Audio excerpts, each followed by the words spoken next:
सभी को नमस्कार। करियर फर्स्ट चैनल पर आप सबका स्वागत है। डिक्टेशन लिखने के लिए तैयार रहें। Ready start. महोदय, आधारभूत, युक्तिपरक, व्यावहारिक और अनुकूलित अनुसंधान निरंतर और अबाध गति से चलने चाहिए। नीतिगत प्रश्नों को सुलझाने के लिए अधिक अनुसंधान प्रयासों की आवश्यकता होगी, क्योंकि अंततः इन्हीं के आधार पर उत्पादन प्रणालियों को अपेक्षित स्थायित्व मिल पाएगा। प्रथम पंक्ति में आने के लिए भारतीय कृषि अनुसंधान को श्रेष्ठता के केंद्रों और कृषि तथा संबंधित क्षेत्रों में अंतर्राष्ट्रीय केंद्रों के साथ औपचारिक और अनौपचारिक बंधनों को मजबूत बनाना होगा। बदलते परिवेश में किसी भी तंत्र की दक्षता और प्रभावशीलता परखने के मानदंड भी मात्रात्मक से गुणात्मकता की ओर परिवर्तित हो रहे हैं। अंतिम विश्लेषण में हम यही पाते हैं कि किसी भी वैज्ञानिक संगठन की सामर्थ्य अब भौतिक साधनों से नहीं आंकी जाएगी, बल्कि उसके निष्पादन पर आधारित होगी।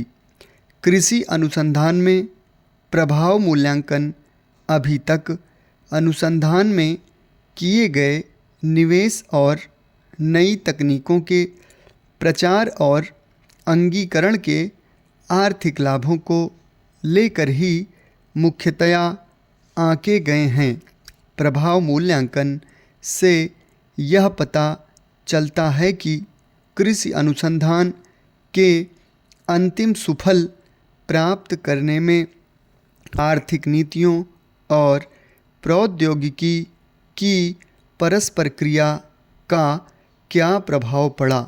जिस समय अनुसंधान नियोजित किया जा रहा है या प्रायोजना क्रियान्वित की जा रही है, उसी समय मूल्यांकन कर लिया जाए तो नीति निर्माताओं को अनुसंधान की भावी दिशाएं खोजने में सहायता मिलती है। अतः इस बात की तीव्र आवश्यकता है कि राष्ट्रीय कृषि अनुसंधान प्रणाली में उसकी क्षमताओं को आंकने के लिए आंतरिक समीक्षा का कार्यक्रम चलाया जाए, ताकि प्रभावी मूल्यांकन की अंतर्निहित व्यवस्था मजबूत बने।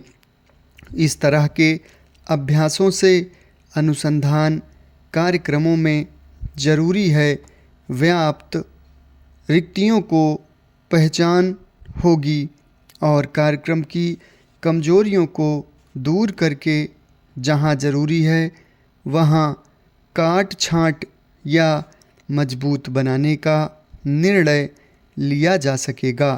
इसके साथ ही उपलब्धियों और बाधाओं का सही विवेचन करने तथा खेतों तक पहुंचाने के लिए तैयार तकनीकों को पहचानने में मदद मिलेगी। कृषि के फलस्वरूप आए व्यापक परिवर्तन का प्रभाव बहुत स्पष्ट है।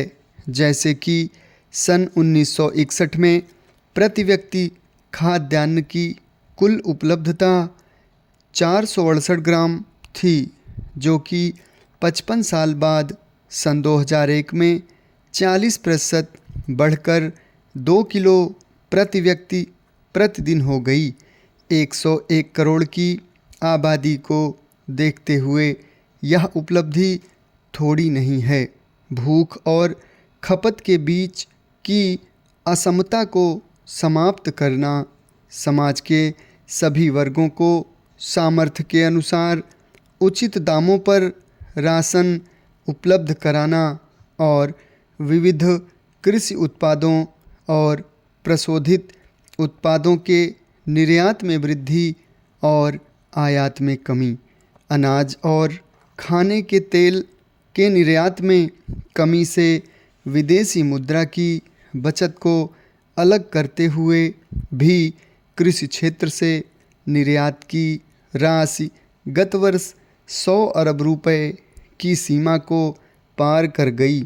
इन उपलब्धियों के बावजूद और मांग में वृद्धि को देखते हुए कृषि उत्पादन की ओर से आपूर्ति में भी वृद्धि का वही स्तर बनाए रखते हुए भी हम अपनी भावी आवश्यकताओं को ध्यान में रखते हुए किसी भी तरह की ढील नहीं दे सकते।